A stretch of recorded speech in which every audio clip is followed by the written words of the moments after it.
2 yıllık vatan gorağına gidiyen, sağ gidip aman el Türkmen yigidi.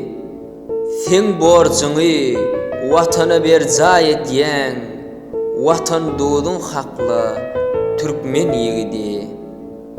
Mert durup gorağın eriydi vatanı, sıylamağın vatana şek atanı.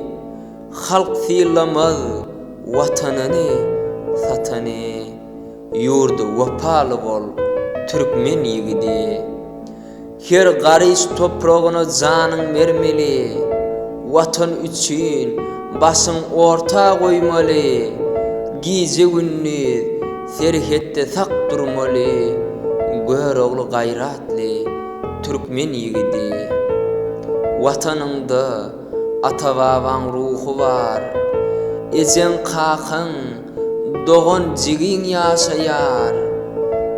Garas yanır sana bir vepalı yar, ınamların ödü Türkmen yigidi.